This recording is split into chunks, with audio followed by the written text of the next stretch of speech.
Now, this time last year, cycling Paralympian Karen Dark had her sights set on gold at the Rio Paralympics, and she returned to Inverness triumphant. No stranger to challenge, Karen's achievements also include cycling across continents, exploring the Himalayas, as well as climbing the sheer face of El Capitan in California. So it may not surprise you to hear that Karen is chasing gold once again, but in a sport she has never competed in. I don't think there's anything stopping this girl. Karen, good morning. Welcome to BBC Radio Scotland. Speaking to me from our Inverness studio.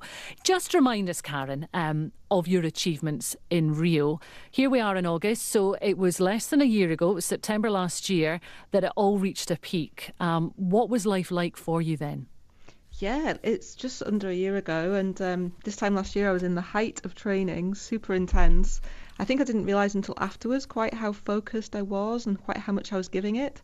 So yeah, I went all out for gold. I just committed to it entirely for a few years before Rio, and I think it just sucked everything out of me. So it was an amazing experience, and it worked out. But at the same time, after Rio, I was a broken woman for a while, definitely. Well, we'll talk about that. That's interesting and good of you to admit that, because I think when we sit and watch the Olympics or the Paralympics, or indeed the World Athletics Championships, I've been glued to these, and you see the athletes crossing the line, and you think, oh, fantastic, you know, a silver or a gold or a bronze, that's brilliant. But what we don't realise is the physical and the mental impact that can have on an individual. Tell me what it was like for you building up in the hours before that race, and what was the race like itself?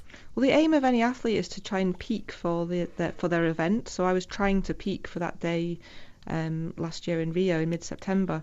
I think I probably got it wrong. I pushed too hard too soon. I did too much, I think. So I think I peaked probably a couple of weeks earlier than the event. So I'm still lucky that I managed to win the gold. So in that 10 days leading up to the race in Rio, I was actually quite a bad way. I'd injured my shoulder, and I spent every day in Paralympic GB medical centre being treated by the physiotherapists and the doctors there. So I was taped up and I was just resting. I couldn't train. I was driving around the race course in a car, just visualising racing it. So it was quite an interesting lead up to that race itself. But for some reason I still did believe that I could win the gold medal. I had a lot of training in the bank. I'd given everything, and perhaps that little bit of rest just the week before was what I needed to be on form for the day.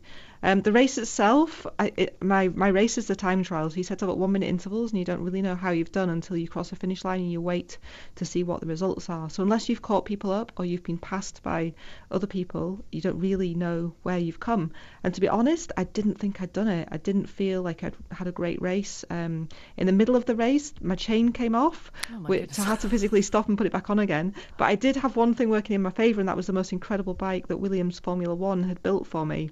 I knew it was a risk because I only got it 2 weeks before the games, so that's always quite tight, having an adaptation process to a new piece of equipment. But it was an incredible machine, and when I rode it, I think, you know, if you're wearing the outfit or you've got the kit, you feel faster, and I'm sure the bike was faster as well. So the combination made up for any injury I had, and I did feel like I was in this speed machine. So yeah. Now, you hand cycle. Explain to us about that. So the bike has three, so I'm paralysed from the chest down. I can't move anything or feel anything below that level, so I have to pedal with my arms. The bike has 2 wheels at the back and 1 wheel at the front, and the front wheel is the drive wheel, so that's where the chain goes to.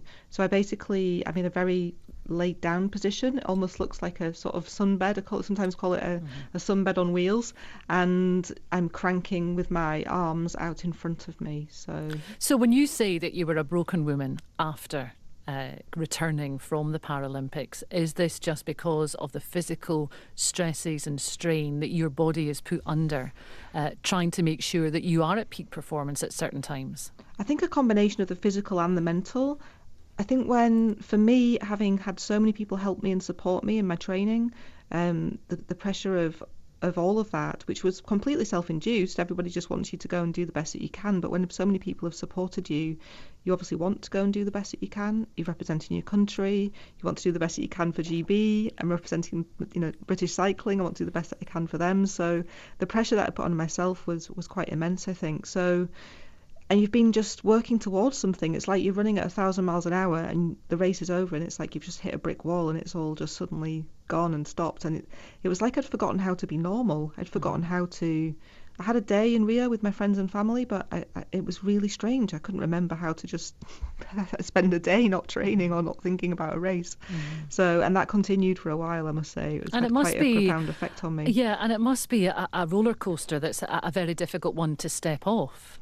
Yeah, and a lot of athletes, you hear about people talking about post-Olympic depression. Now, what I experienced, I wouldn't describe as depression. It was more, I don't know what burnout is, but it felt something like what I read and hear about as being burnout. It was like my mind knew that I could stop, but my body didn't know how to. I could still feel the cells and everything inside me sort of wanting to go at 1,000 miles an hour. So it's taken quite a while to just wind down from that a little bit. And you're already planning the next challenge. We will talk about that. Just so we get a clear indication of just your achievements and you as a person, Karen, I think what's quite remarkable to talk about at this stage is the fact that you have made a remarkable recovery and coped with a remarkable transition. You were paralysed in a sea cliff climbing accident. I cannot even begin to imagine what life must have been like for you in the early weeks and months of rehabilitation, a time that must have been extremely scary. It was the big unknown. Are you able to talk to us about that? Yeah, I mean, it's a long time ago. I think I've realised it's 24 years ago since I was paralysed. I was climbing on a sea cliff just outside Aberdeen. I was a student there at the time. And I woke up 4 days later in Aberdeen Royal Infirmary to be told that I was paralysed from the chest down. And as you describe it, it's not anything that anybody would want to happen to themselves or wish on anybody else. Just the night before I had my accident, I'd actually been out with friends and one of them had a loose mudguard on his bike, and I told them a story about a family friend who'd been paralysed when they'd been thrown over the handlebars of their bike because the mudguard went into the wheel. And we had a whole conversation about being paralysed, and I just said, I cannot imagine anything worse. I would rather be dead than paralysed. And 12 hours later, there I was. And of course, I wouldn't rather be dead. I've had an incredible life since being paralysed, but it just does make you reassess everything. And it is like starting again, really, very much so. And I think it's made me really focus on what I can do and not what I can't do. It's very easy to become bogged down in our problems or our troubles or focus on the things that we can't do. And it's just been a great reminder to me that there's so much that we still can. Are there stages of acceptance when you are faced with a challenge like paralysis? I'm imagining you lying in a hospital bed, you've had that news broken to you, you're lying on your back, you're staring at a ceiling, you're saying, I don't want to die, I want to carry on living. How quickly did you start forming a pattern that you wanted to start following? How do you even come back from that? Yeah, I mean, obviously there are stages, and there's lots written about the stages of grief, and I think it is a grief process. So you go through the denial and the depression and all the different stages that are standard with any grief pattern. But I suppose for me, a couple of things happened that really turned things around. One of them was being transferred from intensive care in Scotland down to a spinal injuries hospital in Yorkshire, which is where I'd grown up, so it was closer to my parents. And suddenly I was surrounded by people in far more challenging positions than my own, people who couldn't breathe without the use of a ventilator because they'd broken their neck, perhaps didn't have any arm movement at all. And so that was a great reminder, well, okay, I have got more than I think here and I need to do something with that. The other thing that happened to me, interestingly, was a very close friend died in a climbing accident just 3 months after my accident, and that was a big kind of wake-up call to me to think, well, I'm here, I'm still here, and I have to make the most of my situation. And ultimately, I think when we're in any challenging scenario in life, there does come a choice. It's a choice between sitting around and feeling sorry for ourselves and being a bit depressed about it, or just putting on a brave face, and even though it's very difficult inside, just carrying on, having routine, building up strength again, finding things that we can do, and really appreciating the things that we do have. So for me at that time, it was very much about appreciating the friends and the family and the support that I had. And I remember some very, very special times with people back then. I mean, there you are in Rio last year, you come home with gold. Your body's taken a pounding, and here we are in August, and you're already about to tell me of your next challenge, the Commonwealth Games in Australia, but not satisfied with just going after gold in cycling. Let's hear what you have got up your sleeve. Well, I hear you say I'm going for gold here, and that would be nice, but I suspect it's fairly never say anything's impossible, but it would be unlikely. So paratriathlon is a relatively new sport. It debuted for the first time in the Rio Paralympics. There was no women's wheelchair category there. They had a limited number of medals, so that the number of race categories were limited. So they did have a men's wheelchair category.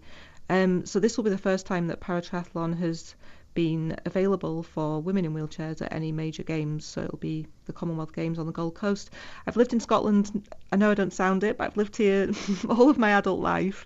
I feel very much Scottish and connected to Scotland. So I think I'm seeing it as my official citizenship or something. But I'm really excited about the possibility of representing Scotland at the Commonwealth Games. And I'm having to learn 2 new sports. One of them I did when I was first paralysed, at wheelchair racing.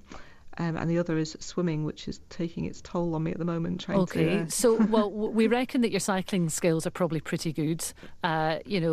Wheelchair racing, okay, we'll take it that you'll probably be pretty good at that as well. No. The swimming, okay. So, how good a swimmer are you? Well, I have swum since I've been paralysed, typically only occasionally, and my legs sink, they drag behind me. You can imagine being paralysed from the chest down, that creates a lot of drag in the water, and also I don't have any core muscles, so it's very hard to rotate and to turn. But I've had some great coaching this year, and I have managed to develop my stroke.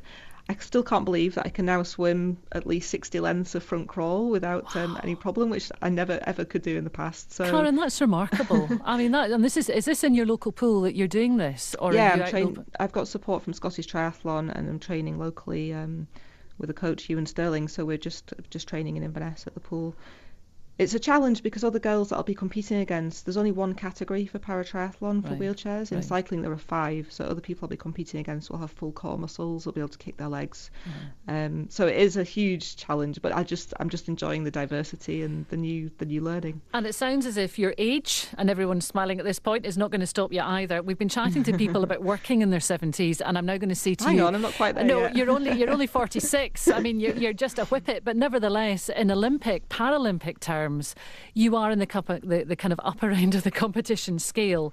Does that concern you? I mean, we all know that the older you get, the more time it takes to recover. We might not have the strength that we had 20 years ago. You are remarkable, full stop. But when you add in your age as well as an athlete, is that a concern? To be honest, I don't ever let it bother me. Really, I don't feel any more tired these days than I did if I was doing this kind of training when I was in my 20s. When I was in Rio on the podium, I was actually the youngest on the podium, 2nd and 3rd. The women in 2nd and 3rd were actually older than me. So, and similarly with the men, a lot of the people that are doing really well in Paralympic sport do tend to be in their mid-40s or even up to 50, early 50s. So it's not really a limiter. And I think with an endurance sport like cycling or triathlon, where you're less reliant on explosive power, then it doesn't necessarily inhibit us that much. Okay. Now, clearly, we're hearing from you about the time and commitment that it takes to be an athlete working at this elite level. And clearly you're very focused on the events in the Gold Coast next year. But nevertheless, away from competitive sport, tell me about Quest 79. I know this is a very ambitious project for you. Tell us a little bit about that. Yeah, so my heart really is very much in adventure and travel and sharing experiences with other people. So Quest 79 is a project that's developed this year based on a number of things that happened last year. So I won the 79th medal for Britain in Rio. I suddenly got interested in number 79. There was a whole joke to do with me and having drinks at 79 degrees, which is another story, but it led me to get quite interested in why this number 79 kept cropping up for me. It happens also to be the atomic number of gold in the periodic table. Years ago, I spent 3 years researching gold as part of a geology PhD, and I never actually found any, so it seems like gold has eluded me my whole life, but this number 79 connects to gold. As a climber, there's a thing that people do called climbing the 7 summits on the 7 continents, and I've always quite liked the idea of cycling around the world, but on a handbike that would probably mean signing out of life for about 10 years, so I don't really want to do that. So Quest 79 is a kind of combined project. My part of that is to try and do a significant bike ride on each of the 7 continents. So when I say significant, the next one We leave on the 18th of September, and it's cycling from Vancouver in Canada to Mexico, 3,000 kilometres through Because you can. My North America. goodness, what are you But like? the bigger part of it is trying to encourage other people to find something that they want to do for themselves, perhaps something new that they've never done before. It might be related to sport, it might not be. It could be anything connected to the number 79. Just something which enables them to challenge themselves, do something new, and discover something about themselves. So that's my kind of appeal, really, is to get people engaging with different things. And what I really like the idea of is people sharing those stories with each other and inspiring each other to do different things. Well, I went onto your website last night, and I have to say I was absolutely enthralled. Got my kids through to have a look at you suspended on ropes from on El Capitan in Yosemite National Park.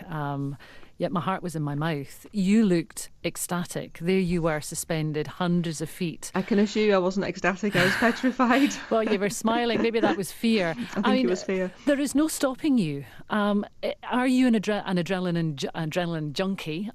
Is it just No. about pushing yourself as far as you can? What is it that drives you, Karen?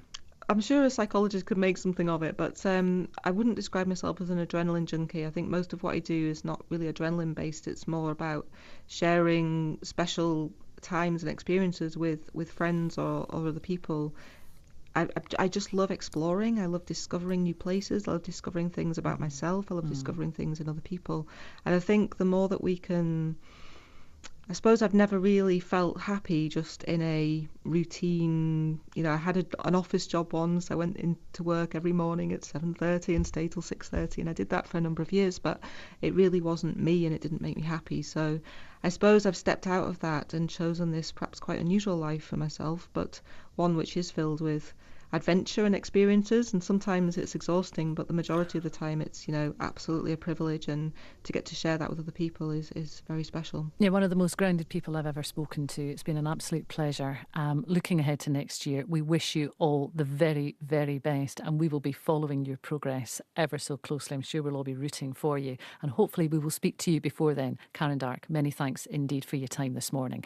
Coming up on Radio Scotland, don't forget, Brian will be here with your property questions, here to help you navigate this very challenging sector, whether you're buying, selling, renting, or still searching for your dream home.